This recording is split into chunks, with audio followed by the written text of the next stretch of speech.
ರಾಮನೂರಿನ ರಾಜವೈಭವದ ಬಗ್ಗೆ ಮಾತನಾಡಲಿಕ್ಕೆ ಅಯೋಧ್ಯೆಯಿಂದ ಸ್ವತಃ ಈಗ ಪೇಜಾವರ ಶ್ರೀಗಳು ನಮ್ಮೊಟ್ಟಿಗೆ ನೇರ ಸಂಪರ್ಕದಲ್ಲಿದ್ದಾರೆ.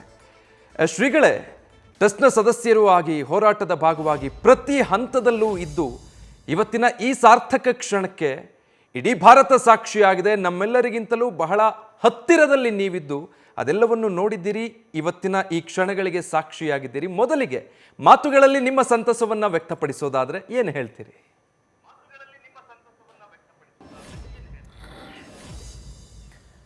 ನಮ್ಮ ಜನ್ಮ ಸಾರ್ಥಕವಾಯಿತು. ನಮ್ಮ ಸನಾತನ ಧರ್ಮೀಯರ ಹಿಂದೂಗಳೆಲ್ಲರ ಶ್ರದ್ಧೆ, ನಂಬುಗೆ, ಭಗವಂತನ ಕುರಿತಾಗಿರತಕ್ಕಂತಹ ಆದರ, ರಾಮನ ಕುರಿತಾಗಿರುವ ಭಕ್ತಿ, ನಮ್ಮ ಸಂವಿಧಾನ, ನಮ್ಮ ಕಾನೂನು, ನಮ್ಮ ನ್ಯಾಯಾಂಗ, ಇದರೆಲ್ಲದರ ಮೇಲೆ ನಮಗೆ ಇನ್ನಷ್ಟು ಭಕ್ತಿ ಗೌರವ ಹೆಚ್ಚುತ್ತಾ ಇದೆ. ರಾಮದೇವರ ಅನುಗ್ರಹದ ಶ್ರೀರಕ್ಷೆ ಎಲ್ಲರಿಗೂ ಕೂಡ ದೊರಕಬೇಕು. ಸತ್ಯವಾದ ಮಾತು. ಮತ್ತೆ ಇಡೀ ದೇಶ ಒಂದು ಸಾರ್ಥಕದ ಕ್ಷಣಗಳಿಗೆ ಇವತ್ತು ಸಾಕ್ಷಿಯಾದಂಥ ದಿನ.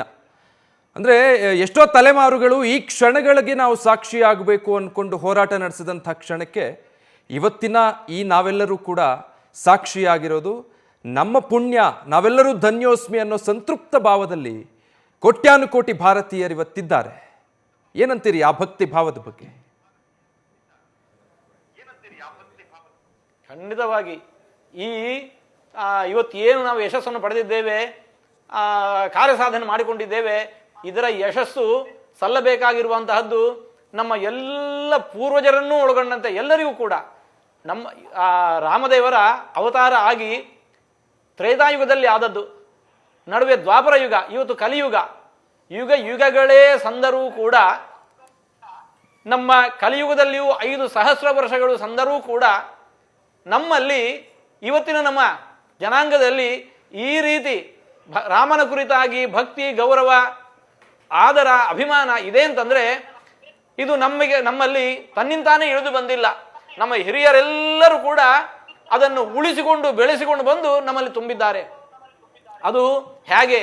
ಯಕ್ಷಗಾನ, ನಾಟಕ, ಹರಿಕಥೆ, ಭಜನೆ, ಭರತನಾಟ್ಯ, ಇಂತಹ ಅನೇಕ ಸಾಹಿತ್ಯಗಳು, ಕವಿತೆಗಳು, ಕವನಗಳು, ಈ ಎಲ್ಲದರ ಮಾಧ್ಯಮದಿಂದ ಆ ರಾಮನ ಕುರಿತಾಗಿರತಕ್ಕಂತಹ ಭಕ್ತಿ, ಗೌರವ, ಆದರವನ್ನು ನಮ್ಮ ತನಕ ತಂದು ನಿಲ್ಲಿಸಿದ್ದಾರೆ. ಹಾಗಾಗಿ ಈ ನಡುವೆ ಒಂದು ವೇಳೆ ಅವರು ಎಲ್ಲಿಯೋ ಇದನ್ನು ತುಂಡರಿಸಿಕೊಂಡದ್ದಾಗಿದ್ದರೆ ಇವತ್ತು ನಾವು ಈ ಭಕ್ತಿ ಭಾವವನ್ನು ಭಗವಂತನಲ್ಲಿ ಕಾಣಲಿಕ್ಕೆ ಸಾಧ್ಯ ಇಲ್ಲ. ಹಾಗಾಗಿ ಈ ಎಲ್ಲ ಕಲಾವಿದರನ್ನೂ ಒಳಗೊಂಡಂತೆ ಯಾರೆಲ್ಲ ನಮ್ಮ ಹಿಂದೆ 5 ಯುಗ ಯುಗಗಳ ಮಧ್ಯದಲ್ಲಿ ಯಾರೆಲ್ಲ ಇದರ ಹಿಂದೆ ಶ್ರಮಿಸಿದ್ದಾರೋ ಆ ಈ ಶ್ರೇಯಸ್ಸು ಅವರೆಲ್ಲರಿಗೂ ಕೂಡ ಸಲ್ಲುವಂತಹದ್ದು. ನಾವು ಇದಕ್ಕೊಂದು ನಿಮಿತ್ತ ಮಾತ್ರ ಆಗ್ತಾ ಇದ್ದೇವೆ. ಈಗಿನ ಕಾಲದ ಮಂದಿ ನಾವು ನಿಮಿತ್ತರಾಗ್ತಾ ಇದ್ದೇವೆ. ಇದರ ಶ್ರೇಯಸ್ಸು ಎಲ್ಲರಿಗೂ ಸಲ್ಲಬೇಕಾದದ್ದು. ಸತ್ಯ. ಶ್ರೀಗಳೇ, ತಾವು ಅನ್ಯತಾ ಭಾವಿಸದಿದ್ರೆ ಒಂದು ಸಣ್ಣ ಕುತೂಹಲದ ಪ್ರಶ್ನೆಯನ್ನು ನಿಮ್ಮ ಮುಂದಿಟ್ಟು ಉತ್ತರ ಪಡೆದುಕೊಳ್ಳೋ ಪ್ರಯತ್ನ ನನ್ನದು. ಪೂಜೆ ಸಂದರ್ಭದಲ್ಲಿ ನೈವೇದ್ಯದ ಸಮಯದಲ್ಲಿ ತಾವು ಮುಖವನ್ನು ಮರೆಮಾಚಿ ಪೂಜೆಯನ್ನು ಸಲ್ಲಿಸ್ತಾ ಇದ್ರಿ. ಅದಕ್ಕೇನಾದರೂ ವಿಶೇಷವಾದಂಥ ಅರ್ಥ ಅಥವಾ ಆಚರಣೆ ಇದೆಯಾ? ಆ ಬಗ್ಗೆ ತಿಳಿಸ್ಕೊಡ್ಬಹುದಾ? ಹೀಗಿದೆ, ಭಗವಂತನಿಗೆ ನೈವೇದ್ಯ ಸಮರ್ಪಣೆ ಮಾಡುವ ವೇಳೆ ನಾವು ಯಾವುದೇ ದೇವಾಲಯಗಳಲ್ಲಿ ದ್ವಾರವನ್ನು ಮುಚ್ಚುತ್ತೇವೆ, ಇಲ್ಲ ಪರದೆಯನ್ನು ಅಡ್ಡ ಹಾಕ್ತೇವೆ.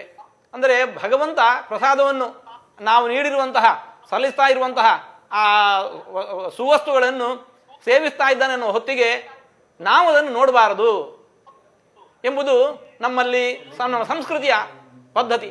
ಹಾಗಾಗಿ ದೇವರಿಗೆ ನೈವೇದ್ಯ ಆಗುವ ಹೊತ್ತಿಗೆ ಅಲ್ಲಿ ಹೊರಗೆ ಪರದೆಯನ್ನು ಹಾಕಿದ್ದಾರೆ. ಆದರೆ ಈ ವಿಡಿಯೋಗಳ ಮಾಧ್ಯಮದಲ್ಲಿ ಅದು ಸಾಧ್ಯ ಆಗಿಲ್ಲ. ಅಂದ ಮಾತ್ರಕ್ಕೆ ನಾವು ಹಾಗೆ ಮಾಡೋದು ಸರಿಯಲ್ಲ ಅಂತ ನಮ್ಮ ಪ್ರಾಚೀನ ಪದ್ಧತಿ, ಸಂಸ್ಕೃತಿ ಏನಿದೆ ಅದರಂತೆ ನಾವು ಮುಖ ಮುಚ್ಚಿಕೊಂಡಿದ್ದೇವೆ. ಅದ್ಭುತ ಶ್ರೀಗಳೇ. ಜೊತೆಗೆ ಇವತ್ತಿನ ಸಂಪೂರ್ಣ ಕ್ಷಣದ ಪೂಜೆ, ಆ ವೈಭವವನ್ನು ಶತಕೋಟಿ ಭಾರತೀಯರು ಕಣ್ತುಂಬಿಕೊಳ್ತಾ ಇದ್ರು. ಪ್ರಾಣ ಪ್ರತಿಷ್ಠಾಪನೆಯ ಕ್ಷಣಕ್ಕಾಗಿ ಭಾವಪರವಶರಾಗಿ ದಶ ದಿಕ್ಕುಗಳಿಂದಲೂ ಆಗಮಿಸಿದ್ದಂಥ ಜನ ಒಂದು ಕಡೆ, ಮಾಧ್ಯಮಗಳ ಮುಂದೆ ಕುಳಿತು ಅದನ್ನು ಕಣ್ತುಂಬಿಕೊಳ್ತಾ ಇದ್ದವರು ಮತ್ತೊಂದು ಕಡೆ. ಇವತ್ತಿನ ಸಂಪೂರ್ಣ ಪೂಜಾ ಕೈಂಕರ್ಯಗಳ ಬಗ್ಗೆ ಒಂದಿಷ್ಟು ವೀಕ್ಷಕರಿಗೆ ತಿಳಿಸ್ಕೊಡೋದಾದ್ರೆ?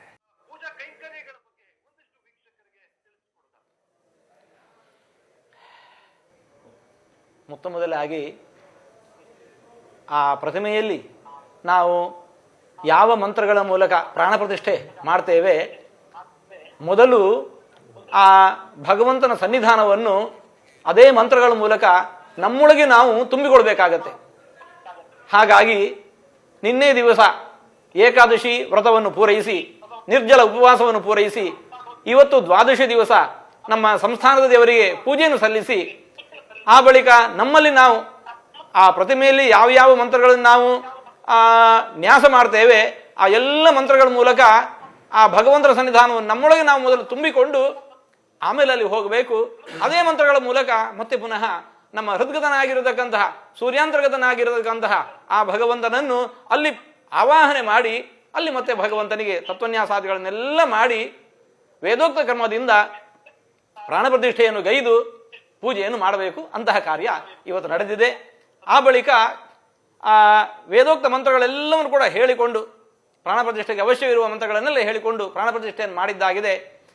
ಜೊತೆಗೆ ನಮ್ಮ ಪ್ರಧಾನಮಂತ್ರಿಗಳು ಕೂಡ ಬಂದು ಅರ್ಘ್ಯಪಾದ್ಯಾಚಮನಗಳನ್ನು ಮೊದಲುಗೊಂಡು ಷೋಡಶೋಪಚಾರ ಪೂಜೆಯನ್ನು ಸಲ್ಲಿಸಿದ್ದಾರೆ.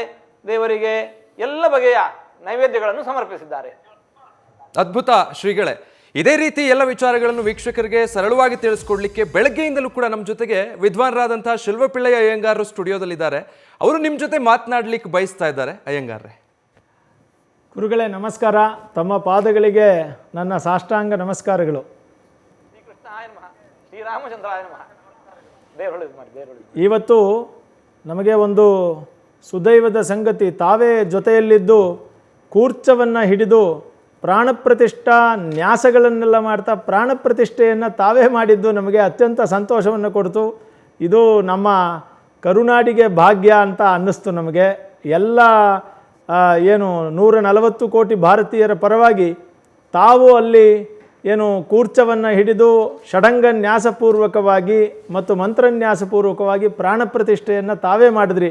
ತಮಗೇನೆನ್ನಿಸ್ತು? ಯಾಕೆಂದರೆ ಅಯೋಧ್ಯ ಒಂದು ಅತ್ಯಂತ ಪುಣ್ಯತಮವಾದ ಕ್ಷೇತ್ರ. ತಾವೇ ಕೃಷ್ಣನನ್ನು ಆರಾಧನೆ ಮಾಡ್ತೀರಿ, ಈಗ ರಾಮನನ್ನು ಕೂಡ ಅವನ ಪೂರ್ವಜನನ್ನು ತಾವೇ ಇವತ್ತು ಪ್ರಾಣ ಪ್ರತಿಷ್ಠೆ ಮಾಡಿದ್ದು ತಮಗೆ ಆ ಕ್ಷಣದಲ್ಲಿ ತಮ್ಮ ಮನಸ್ಸಿನಲ್ಲಿ ಯಾವ ಭಾವ ಬಂತು ಅನ್ನೋದಷ್ಟೇ ನಾವು ತಮ್ಮಲ್ಲಿ ಕೇಳುವಂಥದ್ದು.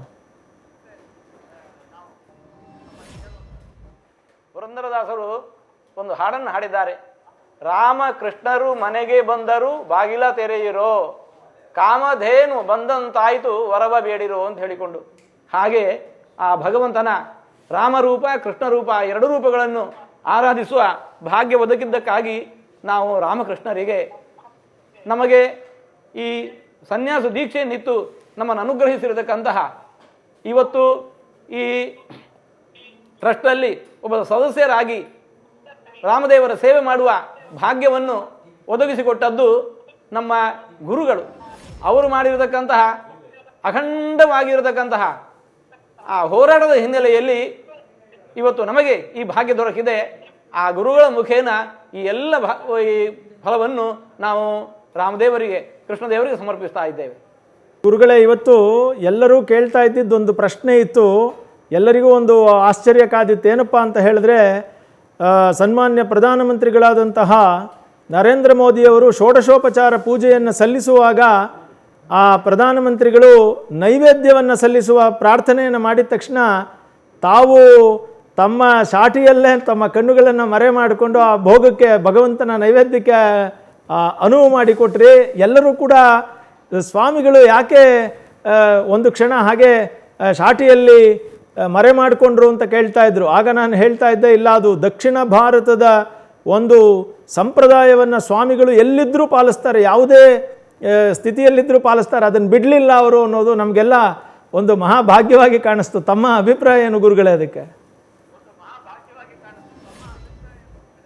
ಇದು ದಕ್ಷಿಣದ ಸಂಪ್ರದಾಯ ಮಾತ್ರ ಅಲ್ಲ, ಉತ್ತರದಲ್ಲಿಯೂ ಇದೆ. ಅಲ್ಲಿ ವಸ್ತುತಃ ಏನು ಗರ್ಭಗುಡಿಗೆ ಆ ಹೊತ್ತಿಗೆ ಪರದೆಯನ್ನು ಹಾಕಿದ್ದಾರೆ. ಆದರೆ ಈ ಟಿ ವಿಗಳ ಮಾಧ್ಯಮ ಅದು ಒಳಗೆ ಇತ್ತಾದ್ದರಿಂದಾಗಿ ಹೊರಗಿನ ಮಂದಿಗೆ ಇದು ತಿಳಿಯಲಿಲ್ಲ ಅಷ್ಟೇ. ಕೇವಲ ಇದು ದಕ್ಷಿಣ ಭಾರತದಲ್ಲಿ ಮಾತ್ರ ಅಲ್ಲ, ಉತ್ತರ ಭಾರತದಲ್ಲಿಯೂ ಸಂಪ್ರದಾಯ ಇದೆ. ದೇವರಿಗೆ ಭೋಗ ಆಗೋದು ಅಂತ ಹೇಳ್ತಾರೆ. ಅದನ್ನು ನೈವೇದ್ಯ ಸಮರ್ಪಣೆಯನ್ನು ಆ ಹೊತ್ತಿಗೆ ಇಡೀ ಗರ್ಭಗುಡಿಗೆ ಪರದೆಯನ್ನು ಅಡ್ಡ ಹಾಕ್ತಾರೆ. ದೇವರಿಗೆ ನೈವೇದ್ಯ ಆಗುವಾಗ ನಾವು ಅದನ್ನು ನೋಡ್ತಾ ಇರಬಾರದು ಅನ್ನೋದು ನಮ್ಮ ಹಿರಿಯರು ನಮಗೆ ಕೊಟ್ಟಿರತಕ್ಕಂತಹ ಸಂಪ್ರದಾಯ. ಅದನ್ನು ನಾವು ಪಾಲಿಸಿದ್ದೇವೆ. ಬಹಳ ಸಂತೋಷ ಗುರುಗಳೇ. ಹಾಗಾಗಿಯೇ ಧರ್ಮದ ಅನುಷ್ಠಾನ ಮತ್ತು ಧರ್ಮದ ಪ್ರವಚನ ಎರಡನ್ನೂ ಮಾಡ್ತಾ ಇರೋದು ನಮ್ಮ ಭಾಗ್ಯ ಅಂತ ನಾವಾದರೂ ಭಾವಿಸ್ತೀವಿ ಗುರುಗಳೇ. ಬಹಳ ಸಂತೋಷ, ಧನ್ಯವಾದಗಳು.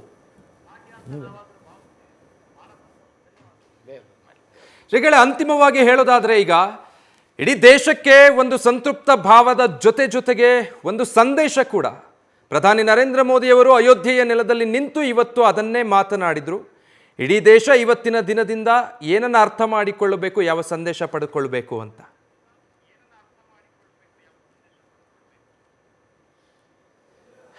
ಹೌದು, ಶತಶತಮಾನಗಳ ಕನಸು ನನಸಾದಂತಹ ಸಂತೃಪ್ತಿ ನಮ್ಮೆಲ್ಲರ ಮನಸ್ಸಿನಲ್ಲಿ ಇದೆ. ಆದರೆ ಈ ಸಂತೃಪ್ತಿಯಲ್ಲಿ ನಾವು ಯಾರೂ ಮೈಮರೆಯಬಾರದು. ಈ ಸಂತೃಪ್ತಿಯಲ್ಲಿ ನಾವೆಲ್ಲರೂ ಯಾರೂ ಮೈಮರೆಯಬಾರದು. ಯಾಕೆಂತಂದರೆ ಇವತ್ತು ಶಿಲಾಮಯವಾಗಿರತಕ್ಕಂತಹ ಮಂದಿರದಲ್ಲಿ ರಾಮನನ್ನು ಪ್ರತಿಷ್ಠೆ ಮಾಡಿದ್ದಾಯಿತು, ಇದು ಸಾಲದು. ನಮ್ಮ ಎಲ್ಲರ ಹೃದಯದೊಳಗೆ ರಾಮನನ್ನು ಗಟ್ಟಿಯಾಗಿ ಪ್ರತಿಷ್ಠೆ ಮಾಡಬೇಕು. ಭಕ್ತಿಯ ಕಲಶವನ್ನು ತುಂಬಿ ಭಗವಂತ ನಿತ್ಯ ಅಭಿಷೇಕ ಗೈಯಬೇಕು. ಅದರಲ್ಲೂ ಮುಖ್ಯವಾಗಿ ನಮ್ಮ ಮುಂದಿನ ಜನಾಂಗ, ನಮ್ಮ ಮಕ್ಕಳು, ಅವರೊಳಗೆ ರಾಮನ ಪ್ರತಿಷ್ಠೆ ಆಗಬೇಕು. ನಮ್ಮ ಮಕ್ಕಳ ಒಳಗೆ ರಾಮನ ಪ್ರತಿಷ್ಠೆ ಆಗಬೇಕು. ಇವತ್ತು ರಾಮ ಮಂದಿರವನ್ನು ಒಂದು ಕಾಲಕ್ಕೆ ರಾಮ ಮಂದಿರ ಕಟ್ಟೋದು ದೊಡ್ಡ ಕೆಲಸ ಆಗಿ ಅದು ಬರೀದೇ ಕನಸು ಅನ್ನುವ ಹಾಗೆ ಇತ್ತು. ಆದರೆ ಅಂತಹ ದೊಡ್ಡ ಕೆಲಸ ಕೂಡ ಇವತ್ತದು ಅತ್ಯಂತ ಸಲೀಸಾಗಿ ಸುಲಲಿತವಾಗಿ ಅನ್ನುವಂತೆ ನಡೆದು ಹೋಯಿತು. ಆದರೆ ಹಾಗಾಗಿ ಮಂದಿರ ಕಟ್ಟೋದು ದೊಡ್ಡ ಕೆಲಸ ಅಲ್ಲ, ಇನ್ನು ದೊಡ್ಡ ಜವಾಬ್ದಾರಿ ಇದೆ. ಮಂದಿರವನ್ನಾಗಿ ಉಳಿಸಿಕೊಳ್ಳುವ ಕೆಲಸ. ಮಂದಿರವನ್ನಾಗಿ ಉಳಿಸಿಕೊಳ್ಳಬೇಕು. ನಿಜ. ಈ ಹಿಂದೆ ಪರಕೀಯರ ದಾಳಿಗೆ ಒಳಗಾದಂತೆ ಮತ್ತೊಮ್ಮೆ ಇದು ಅಂತಹ ದಾಳಿಗೆ ಒಳಗಾಗಬಾರದು. ಅದು ಯಾವಾಗ ಸಾಧ್ಯವಾಗತ್ತೆ? ಈ ದೇಶದಲ್ಲಿ ಹಿಂದೂಗಳು ಬಹುಸಂಖ್ಯಾತರಾಗಿ ಇರುವಷ್ಟು ಕಾಲ ಮಂದಿರವಾಗಿ ಉಳಿಯತ್ತೆ. ಪಕ್ಕದ ನಾಡಿನಲ್ಲಿ, ಪಕ್ಕದ ದೇಶದಲ್ಲಿ ನಾವು ನೋಡ್ತಾ ಇದ್ದೇವೆ. ಅಫಘಾನಿಸ್ತಾನದಲ್ಲಿ ಏನಾಗಿ ಹೋಯಿತು? ಒಂದು ಕಾಲಕ್ಕೆ ಭರತಖಂಡದ ಒಂದು ಪ್ರಾಂತವೇ ಆಗಿದ್ದಂತಹ ಅಫಘಾನಿಸ್ತಾನ, ಗಾಂಧಾರ ದೇಶ ಪರಕೀಯರ ಆಳ್ವಿಕೆಗೆ ಒಳಪಟ್ಟ ಮರುಕ್ಷಣದಲ್ಲಿ ಎಷ್ಟು ದೊಡ್ಡ ಭವ್ಯವಾಗಿರತಕ್ಕಂತಹ ಶಿಲಾಮಯವಾದ ಬಂಡೆಯಲ್ಲಿ ಕೆತ್ತಿರತಕ್ಕಂತಹ ಬುದ್ಧನ ವಿಗ್ರಹ ಛಿದ್ರವಾಗಿ ಹೋಯಿತು. ಹಾಗೆ ಇವತ್ತು ಅಡ್ಡ ಮಾತುಗಳನ್ನು, ಕೆಟ್ಟ ಮಾತುಗಳನ್ನು ಇವತ್ತೂ ನಾವು ಕೇಳ್ತಾ ಇದ್ದೇವೆ. ನಿನ್ನೆಯೂ ಕೇಳಿದ್ದೇವೆ. ಮಂದಿರ ನೀವು ಕಟ್ಟಿ ನಾವು ಅದನ್ನು ಉರುಳಿಸ್ತೇವೆ ಅನ್ನುವ ಮಾತುಗಳನ್ನು ಅಲ್ಲಲ್ಲಿ ಕೇಳ್ತಾ ಇದ್ದೇವೆ. ಹಾಗಾಗಿ ಇದರ ಕುರಿತಾಗಿ ನಾವೆಲ್ಲರೂ ಸದಾ ಜಾಗೃತರಾಗಿರಬೇಕು. ನಮ್ಮ ಮುಂದಿನ ಸಂತತಿಯು ಬಹುಸಂಖ್ಯಾತವಾಗಿ ಭಾರತ ದೇಶದಲ್ಲಿ ಅದು ಇರುವಷ್ಟು ಕಾಲ ಮಾತ್ರ ಮಂದಿರ ಉಳಿಯತ್ತೆ. ಹಾಗಾಗಿ ಮಕ್ಕಳಲ್ಲಿ ನಾವು ಸಂಸ್ಕೃತಿಯನ್ನು ತುಂಬುವ ಕೆಲಸ ಮಾಡಬೇಕು. ಪ್ರತಿಯೊಬ್ಬ ಮಕ್ಕಳು ಕೂಡ, ಭಾರತೀಯರೆಲ್ಲರೂ ಕೂಡ, ಒಬ್ಬೊಬ್ಬರು ಕೂಡ ರಾಮ ಮಂದಿರ ಆಗಬೇಕು, ಒಳಗೆ ರಾಮನ ಪ್ರತಿಷ್ಠೆ ಆಗಬೇಕಾಗಿದೆ. ಅಂತಹ ಸಂಸ್ಕಾರವು ನಾವು ಮಕ್ಕಳಿಗೆ ನೀಡೋಣ. ನಾವು ಕಟ್ಟಿರುವ ಇಷ್ಟು ಶ್ರಮಪಟ್ಟು ಯುಗಾಂತರ ಕಳೆದರೂ ಕೂಡ, ಶತಮಾನಗಳು ಕಳೆದರೂ ಕೂಡ ಆ ರಾಮನ ಕುರಿತಾಗಿರುವ ಭಕ್ತಿಯನ್ನು ಜೀವಂತವಾಗಿ ಇಟ್ಟುಕೊಂಡು ಬಂದು ಅದನ್ನು ನಾವು ಮಂದಿರವನ್ನು ನಿರ್ಮಾಣ ಮಾಡಿದ್ದೇವೆ. ಇಂಥ ದೊಡ್ಡ ಕೆಲಸ ಅದು ಸಾರ್ಥಕವಾಗೋದು ಈ ಮಂದಿರವಾಗಿ 100 ವರ್ಷ ಅಲ್ಲ, 1000 ವರ್ಷ ಅಲ್ಲ, ಆಚಂದ್ರಾರ್ಕವಾಗಿ ಉಳಿದ ಮಾತ್ರ ನಾವು ಮಾಡಿರುವ ಈ ದೊಡ್ಡ ಕೆಲಸಕ್ಕೆ ಸಾರ್ಥಕತೆ. ಹಾಗಾಗಿ ನಾವೆಲ್ಲರೂ ಕೂಡ ಆ ದಿಶೆಯಲ್ಲಿ ಪ್ರಯತ್ನಿಸಬೇಕು. ಒಂದು ರಾಮ ಮಂದಿರ ಸಾಲದು, ಗ್ರಾಮದಲ್ಲಿ ನಮ್ಮ ಮಕ್ಕಳೆಲ್ಲರೂ ಕೂಡ ರಾಮ ಮಂದಿರ ಆಗಬೇಕು. ರಾಮನ ಪ್ರತಿಷ್ಠೆ ಎಲ್ಲ ಮಕ್ಕಳ ಒಳಗೆ ನಿರಂತರವಾಗಿ ಆಗಬೇಕು. ಬಹಳ ಅದ್ಭುತವಾಗಿ ಹೇಳಿದ್ರಿ ಶ್ರೀಗಳೇ. ನಮ್ಮ ಶೆಲ್ವಪಿಳ್ಳೆ ಅಯ್ಯಂಗಾರರಿಗೆ ಮತ್ತೊಂದು ಪ್ರಶ್ನೆ ಉಳಿದಿದೆ ನಿಮ್ಮಲ್ಲಿ ಕೇಳಲಿಕ್ಕೆ. ಅಯ್ಯಂಗಾರೆ, ಇದು ಈಗ ಗುರುಗಳೇ ಎಲ್ಲರೂ ಒಂದು ಮಾತನ್ನು ಕೇಳ್ತಾ ಇದ್ದಾರೆ ಬಹಳ ಜನ. ಈಗ 48 ದಿನಗಳ ಏನು ಮಂಡಲ ಪೂಜೆ ಇದೆ ಅದನ್ನು ತಾವೇ ಮಾಡ್ತೀರಿ ಅನ್ನೋದು ಬಹಳ ಜನಗಳ ಅಭಿಪ್ರಾಯ ಇದೆ. ಅದರ ಬಗ್ಗೆ ತಮ್ಮ ಅಭಿಪ್ರಾಯಗಳನ್ನು ಹೇಳಿದ್ರೆ ನಮ್ಮ ವೀಕ್ಷಕರಿಗೆ ಅನುಕೂಲ ಆಗ್ತದೆ.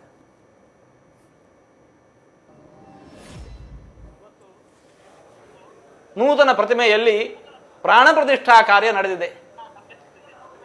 ಇನ್ನು 4 ದಿವಸಗಳ ಕಾಲ ತತ್ವಹೋಮ ಪುರಸ್ಸರವಾಗಿ, ತತ್ವನ್ಯಾಸ ಪುರಸ್ಸರವಾಗಿ, ತತ್ವಮಂತ್ರಗಳಿಂದ ಅಭಿಮಂತ್ರಿತವಾಗಿರತಕ್ಕಂತಹ ಕಲಶಗಳ ಅಭಿಷೇಕ ರಾಮದೇವರಿಗೆ ನಡೆಯಬೇಕಿದೆ. ಅಲ್ಲಿಂದ ಕೊನೆಯ 4-5 ದಿವಸಗಳಲ್ಲಿ ಬ್ರಹ್ಮಕಲಶಾಭಿಷೇಕ, ಸಹಸ್ರ ಕಲಶಾಭಿಷೇಕ ನಡೆಯಬೇಕಿದೆ. ಇದರ ಮಧ್ಯದಲ್ಲಿ 40 ದಿವಸಗಳ ಕಾಲ ಅಖಂಡವಾಗಿ ವೈದಿಕ ಮಂತ್ರಗಳಿಂದ ಅನುಷ್ಠಾನ, ಅಭಿಮಂತ್ರಣ, ಕಲಶ ಅಗ್ನಿಯ ಮಾಧ್ಯಮದಲ್ಲಿ ಆಹುತಿಗಳನ್ನು ನೀಡೋದು, ದೇವರಿಗೆ ಕಲಶಾಭಿಷೇಕ, ಇವೆಲ್ಲವೂ ಕೂಡ ವೈದಿಕ ಮಂತ್ರಗಳಿಂದ ಆಗಬೇಕಾಗಿದೆ. ಈ ಕಾರ್ಯಗಳು 42 ದಿವಸಗಳ ಕಾಲ ನಡೆಯುತ್ತೆ. ನಿತ್ಯ ಮುಸ್ಸಂಜೆ ವೇಳೆ ದೇವರಿಗೆ ಪಲ್ಲಕ್ಕಿ ಉತ್ಸವ ಕೂಡ ನಡೆಯುತ್ತೆ.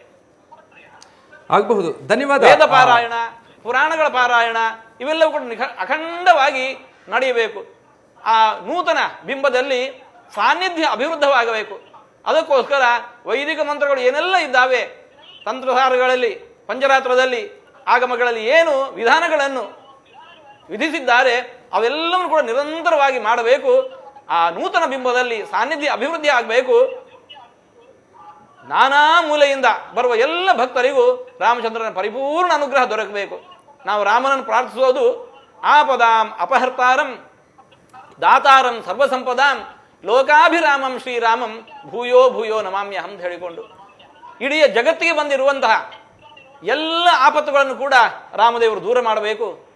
ಜಗತ್ತಿಗೆ ಬೇಕಾಗಿರುವ ಎಲ್ಲ ಸಾತ್ವಿಕವಾದ ಸಂಪತ್ತನ್ನು ದಯಪಾಲಿಸಬೇಕು. ಆಪದಾಂ ಅಪಹರ್ತಾರಂ ದಾತಾರಂ ಸರ್ವಸಂಪದಾಂ, ಆ ಮೂಲಕ ಲೋಕಾಭಿರಾಮಂ, ಲೋಕವೆಲ್ಲವೂ ಕೂಡ ಆರಾಮದಿಂದ ನೆಮ್ಮದಿಯಿಂದ ಬದುಕನ್ನು ಸಾಗಿಸುವಂತಾಗಬೇಕು. ಅಂತಹ ದೊಡ್ಡ ಅನುಗ್ರಹವನ್ನು ಈ ಪ್ರತಿಮೆಯ ಮಾಧ್ಯಮದಲ್ಲಿ ನಿಂತು ರಾಮದೇವರು ನಮಗೆ ಮಾಡೋದಕ್ಕೋಸ್ಕರ, ಆ ಸಾನ್ನಿಧ್ಯ ಅಭಿವೃದ್ಧಿಗೋಸ್ಕರ ಈ 48 ದಿವಸಗಳ ಕಾಲ ಈ ಎಲ್ಲ ಧಾರ್ಮಿಕ ಪ್ರಕ್ರಿಯೆಗಳು ನಿರಂತರವಾಗಿ ನಡೀತಾವೆ. ತಾವು ತಮ್ಮ ನೇತೃತ್ವದಲ್ಲಿ ನಡೀತದೆ ಅನ್ನೋದು ನಮಗೆ ಒಂದು ಮಾಹಿತಿ. ಅದು ಸತ್ಯವೇ ಅಂತ ತಾವೇ ಅಲ್ಲಿ ಇರ್ತೀರಿ ಅಂತ ಆಯ್ತಲ್ಲಿಗೆ ಅಲ್ವಾ? ಈ 48 ದಿವಸಗಳ ಕಾಲ ನಾವಿಲ್ಲೇ ಇದ್ದುಕೊಂಡು ಅದರ ಎಲ್ಲ ವ್ಯವಸ್ಥೆಗಳನ್ನು ಮಾಡಿ ನಾವು ಹೊರಡ್ತೇವೆ. ಹಾಗಾಗಿ ಮಾರ್ಚ್ 10ರವರೆಗೆ, ನಾಳೆಯಿಂದ ಮೊದಲುಗೊಂಡು ಮಾರ್ಚ್ 10ರವರೆಗೆ ಈ ಕಾರ್ಯಗಳು ನಡೀತಾವೆ. ಈ ಸಮಯದಲ್ಲಿ ಎಲ್ಲರೂ ಕೂಡ ಈ ಉತ್ಸವದಲ್ಲಿ ಯಾರು ಇವತ್ತು ಬರೋದು ಸಾಧ್ಯ ಆಗಿಲ್ಲ. ಈ 48 ದಿವಸಗಳಲ್ಲಿ ಎಲ್ಲರೂ ಕೂಡ ದಿವಸ ಬನ್ನಿ. ಆಗಲಿ ಶ್ರೀಗಳ, ಅಂತಿಮವಾಗಿ ಇವತ್ತು ಇಡೀ ದೇಶದಲ್ಲಿ ಭಾರತೀಯರಲ್ಲಿ ಪ್ರಕಟಗೊಂಡದ್ದು ರಾಮನ ಭಕ್ತಿ ಅಂತೀರಾ, ರಾಮನ ಶಕ್ತಿ ಅಂತೀರಾ, ಅಥವಾ ಎರಡೂ ಹೌದು ಅಂತೀರಾ?